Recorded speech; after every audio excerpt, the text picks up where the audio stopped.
Փառք Աստծու այս իրականում շատ հրաշալի հնարավորության համար։ Ես ուզում եմ խոսեմ եկեղեցու պատասխանատվությունը հովիվների հանդեպ։ Ես հատուկ առաջարկեցի այս թեմայի մասին, որովհետև ես խոսեմ, որովհետև շատ անգամ մենք տեսնում ենք եկեղեցին ուրախ է, իր հովը բարձրանում է, ծառայում է, ուրախ է, քանի որ այդ հովը ծառայում է իրեն, ամեն առումով կանգնած է իր կողքին, բայց ուզեցա հատուկ մի քիչ շատ հստակ, շատ դիպուկ ձևով խոսեմ եկեղեցու պատասխանատվությունը իրենց հովիվների հանդեպ։ Ոչ միայն ձեռնադրվողների, այլ բոլոր հովիվների հանդեպ Քրիստոսի եկեղեցին կրում է պատասխանատվություն։ Նախ առաջինը մենք բոլորս ունենք կարիք հովվական ծածկոցի։ Անկախ ամեն ինչից, թե քո տիդղոսը, քո կոճումը, քո տարիների փորձառությունը որքան շատ է,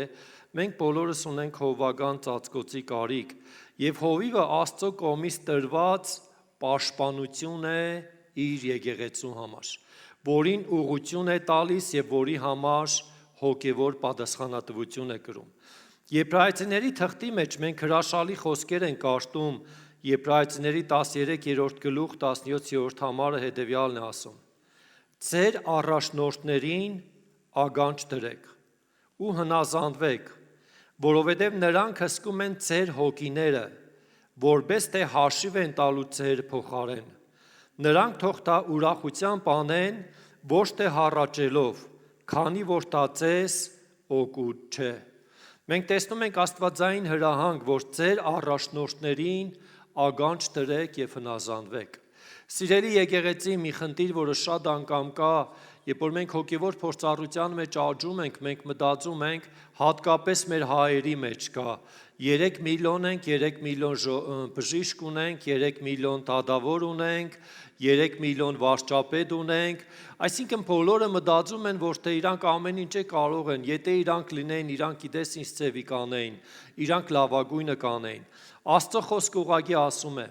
հնազանդվեք եկեղեցու առաջնորդներին, լսեք իրանց եւ հնազանդվեք։ Ու մեր եկեղեցու ակնկալիքը ես որպես Աստծո կողմից մի հատ դուռ, մի հատ միջոց, մի հատ տնտես կարող եմ շատ հստակ ձևակերպել։ Մեր եկեղեցու ակնկալիքը յուրաքանչյուր ծառայողից, եկեղեցու անդամից հնազանդությունն է իր հովին, հնազանդությունն է իր հովի առաջ, որովհետև Աստծո խոսքը հենց դա է մեզ պատվիրում։ Եթե քո հովին դու նեղացնես կամ ինչ որ կերպով չհնազանդվես, գիտեք իրականության մեջ վստահ եմ շատերը նկատել եք, մենք հովիվներս հատուկ իմունիտետ ունենք դիմացկունության։ Մենք կանցնենք մեր դժվարությունը, բայց դուք կմնաք ճանապարհի կեսին։ Դուք ձեր քննությունը հանձնած չեք լինի։ Դրա համար շատ կարևոր է այս հնազանդության դիրքը։ Ու մի բան, որ այս վերջի օրերում ես մտածում եմ ու հետաքրքիր մի հատ միտք եկավ, սկսեց այս մտքի վրա խորել,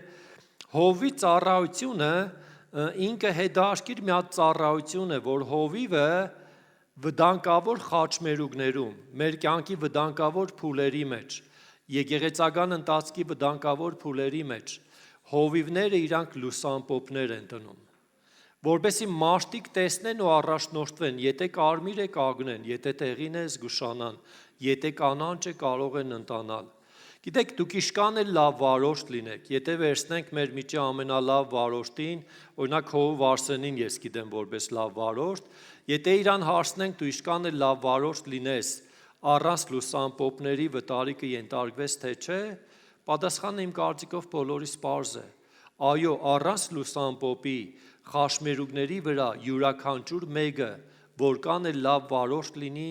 վտարի ենթարկվելու է։ Հովի ծառայությունը այդ խաչմերուկների մեջ լուսամփոփներ դնելն է, սկզբունքներ սահմանելն է, ուղղորդելն է։ Երբ որ մենք հնազանդությամբ ենք գնում, իրականում մենք ավելի ու ավելի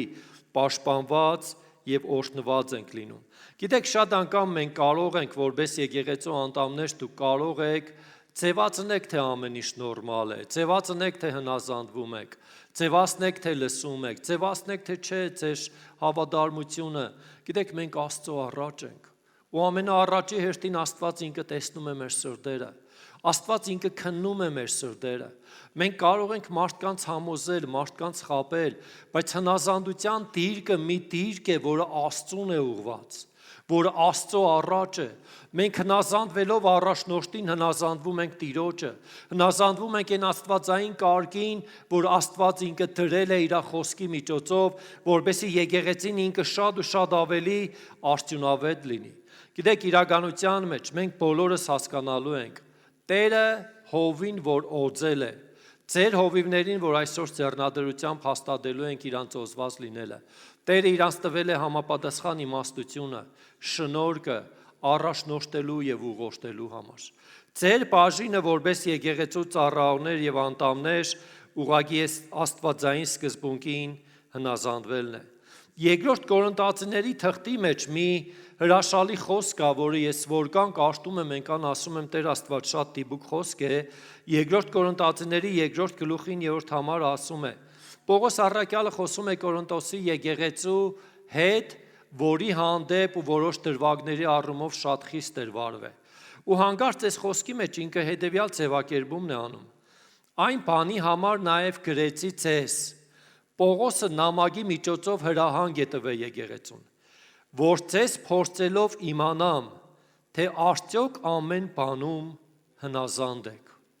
Ես այս համարի վրա սկսեցի մտածել, ու գիտեք հետևյալը հասկացա, Աստված բաներ է թույլ տալիս մեր կյանքում մեր հնազանդությունը փորձելու համար, մեր ճիշտ ու աստվածային դիրքը փորձելու համար։ Ու Պողոս առաքյալը ասում է, ես այդ բանի համար գրեցի ձեզ, որպեսզի փորձելով իմանամ, տեսնեմ ձեր հնազանդության որակը։ Այսինքն մենք նորից ու նորից մենք տեսնում ենք, որ Աստծո ակնկալիքը իր խոսքի միջոցով իր եկեղեցուց հնազանդությունն է։ Հավատացյալների հնազանդությունը Աստծուն արտահայտվում է առաջնորդների հետ հավատարմությամբ ու հնազանդությամբ քայլելով։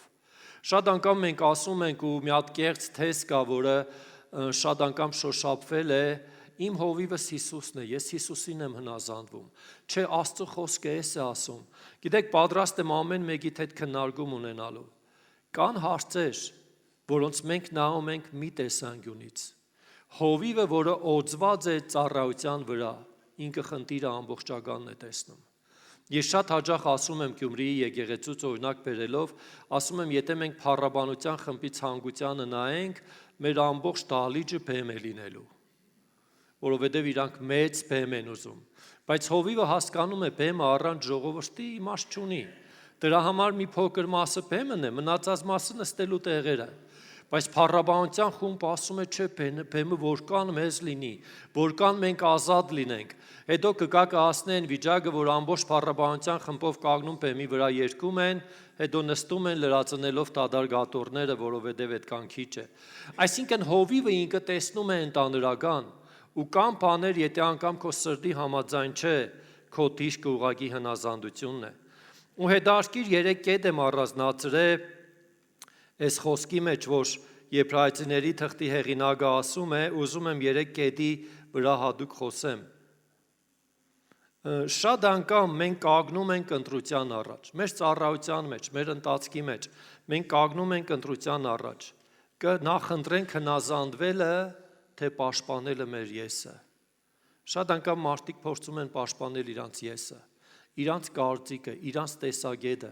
Գիտեք, շատ անգամ, երբ որ մենք այս ձևով ենք վարվում, մենք ուղղակի սկսում ենք շարունակել մեր եսը առաջ տանել։ Բայց դուք ամեն մեկդ կանչված եք պաշտպան լինելու ձեր հովին։ Սիրելի եկեղեցիներ, ամեն մեկդ կանչված եք ձեր հովի կողքին հավատարմությամբ լինելու, իրան պաշտպանելու ձեր դիրքով։ Ինչ է միաբանությունը։ Երբ որ մենք խոսում ենք միաբանության մասին, միաբանությունը այն չէ, որ մենք աղաղակում ենք, մենք միաբան ենք։ Միաբանությունը այն չէ, որ մենք աղոթում ենք միաբանության համար։ Միաբանությունը այն չէ, որ մենք սիրուն պատմություններ ենք պատմում միաբանության համար մասին։ Միաբանությունը սկսվում է մեր յուրաքանչյուրի հնազանդությունից։ Եկեղեցու յուրաքանչյուր անդամի հնազանդությունից, այն տեսիլքին, այն նպատակներին, որ Աստծո ծառան կամ հովիվը առաջարկում է։ Երբ որ մենք աջակցող դիրքի մեջ ենք, Տերը ավելի կօրհնի մեզ եւ առաջ կտանի։ Երբ որ դու որոշում ես կանգնել, գիտեք, սա մեր ընտրությունն է, երբ որ դու որոշում ես կանգնել հնազանդության դիրքի մեջ, այլևս թույլ չես տալիս սատանան քեզ տարբեր մտքեր բերի ու խալխլի քո հավատքը, Որովհետև քո հավատքը խալխլելով, քո հնազանդությունը խալխլելով, ինքը կբերի օղակ, որը միաբանությունից դուրս է, ծառայող, որը միաբանությունից դուրս է։ Իսկ ամենաշատը եկեղեցուն վնասող գործոններից մեկը ոչ միաբան եկեղեցին է։ Գիտեք, շատ անգամ, երբ որ ես խոսում եմ միաբանության մասին, ես նկատի ունեմ բռունցք, ձեռք, որը կարող է բռունցք լինել։ Ձեռք, որի ոչ մի մատը իրանը չի փնտրում։ Ինք ուղղակի բռունցվում է այն նպատակների շուրջ, այն տեսիլքի շուրջ, որը Տերը տվել է։ Գործք առաքելոս գրքից ուզում եմ մի համար նույնպես կարդամ։ Գործք առաքելոս 20-րդ գլուխ 28-րդ խոսքը։ Երբ որ Պողոս առաքյալը հավաքում է եկեղեցու երեցներին Եփեսոսի ծովի ափին, ինքը հետաքրքիր քաջալերական խոսք է ասում։ Ասում է զգուշ եղեք ինքներդ ձեզ եւ ողջ հոդին։ Սա զգուշացնում է հովիվներին, բայց շարունակության մեջ մի կարևոր խոսք է ասում, որի վրա Սուրբ Հոգին ձեզ հովիվներ է դրել Տիրոջ եկեղեցին արածացնելու համար։ Այս խոսքը երկկողմանի է, վերաբերվում է թե հովին, թե եկեղեցու անդամներին։ Աստծո խոսքը շատ հստակ ձևով ձևակերպում է։ Հովիվներին Սուրբ Հոգին է, որ դրել է եկեղեցու մեջ։ Ու Սուրբ Հոգին գիտի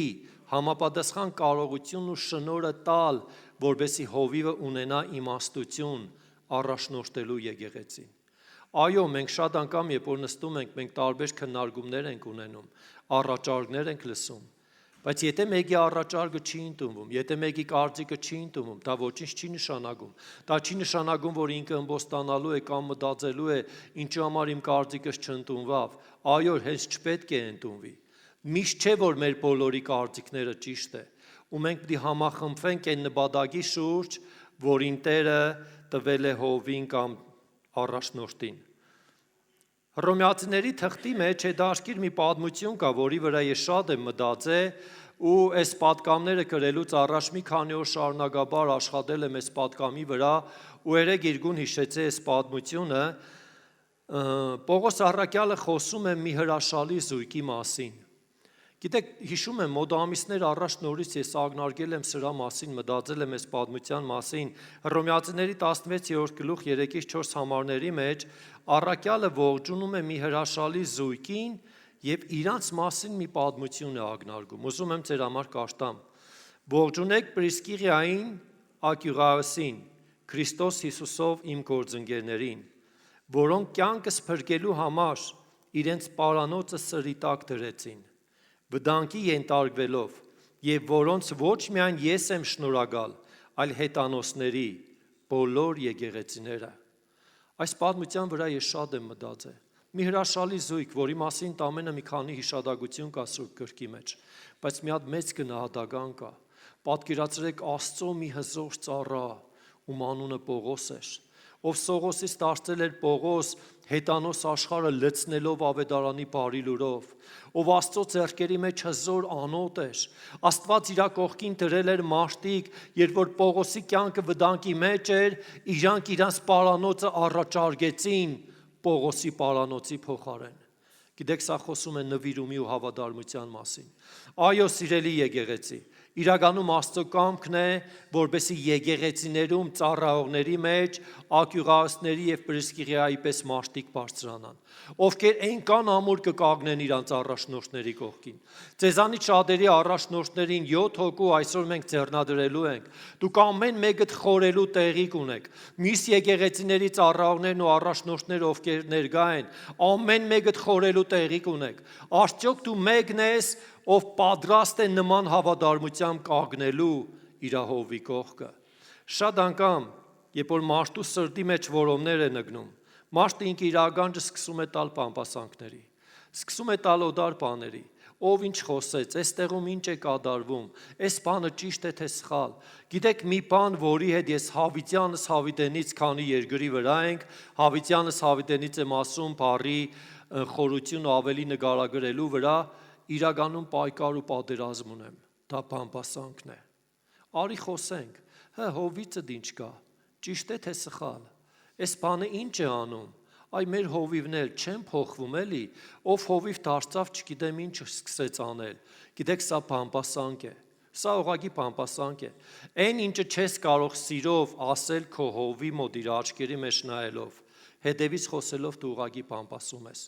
Եվ ոչ թե այդ ամենը ցույց է տալիս քո հավատարմությունը, այլ հակառակը այդ ամենը ցույց է տալիս հենց քո անհավատարմությունը։ Դրա համար շատ կարևոր է մեր ճիշտ ու աստվածային դիրքը,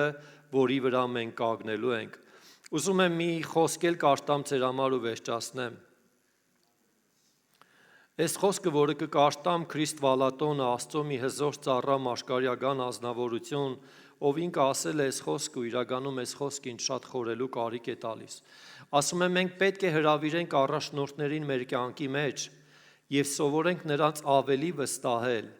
քան ինքներս մեզ։ Հակառակ դեպքում, եթե մենք երբևէ խաբվենք ինչ-որ ոլորտում, ապա խաբվածությունից դուրս գալու միակ ճանապարհը ինչ-որ մեկին ավելի շատ վստահելն է, քան ինքներս մեզ։ Հուսով եմ պարզ էր այս խոսքի իմաստը։ Մենք ոչ մեկս երաշխավորված չենք մոլորությունից ու սխալվելուց։ Եթե ինքդ քեզ ավելի ես վստահում, քան քո հովին, երբ որ Աստված մի արածեց ու սխալ ուղղությամբ գնացիր, ոչ մեկը չի կարողանա քեզ կանգնեցնել քո սխալի մեջ ընկնվելու վտանգից, որը իրականում քո կյանքի մեջ դատապարտություն կբերի։ Ու մեր իրականության մեջ մենք տեսնում ենք շատ մարդկանց, իրանք սխալ են, բայց ոչ մեկին չեն ընդունում։ Իրանք համառ են, բայց ոչ մեկին չեն ընդունում։ Իրանք մեղք անում են, բայց ոչ մեկին չեն ընդունում։ Աշտարացնում են իրենց ինչու համար, որովհետև իրանք չունեն իրանց կյանքի մեջ մեկին, որին ավելի կվստահեն, քան ոչ թե իրենց, այլ իրանց եսին։ Ուզում եմ այս ամենի մեջ ամեն մեկիդ քաջալերել եւ ասել սիրելի եկեղեցի։ Ձեր հովներին, առաջնորդներին այսօր մենք ձեռնադրում ենք եւ մեր ակնկալիքն է, որպես ամեն մեկը ունենաք այս դիրքը։ Մի բան էլ որ կարեւոր է, գիտեք, շատ անգամ մենք ուրախանում ենք մինչև այն պահը, քանի հովիվը մեզ չի հորդորե ու չի խրատե։ Այո, Աստծուց է, ճիշտ ընտրություն են կատարել, ճիշտ ժամանակն էր, մի բան է ուշացրել են, քեզ ավելի շուտ են ձեռնադրելու, քո պես հովիվ, նվիրալ, մենք տեսել ենք այդ պտուղները։ Գիտեք, նման քաջալերանքներ ես շատ եմ լսել։ Քաջալերում են, ասում են, Տերը օրհնի քեզ, Տերը քեզ հատուկ ընտրել է, շատ հրաշալի է, բայց երբ որ հեշտահասավ իրենց, որ հովիվը կսկսի իրենց ուղղորդել, սկսում են մտածել, այս ամենը Աստծուց է թե չէ։ Գիտեք, ես ուզում եմ քեզ ասեմ հետևյալը. եթե Աստծու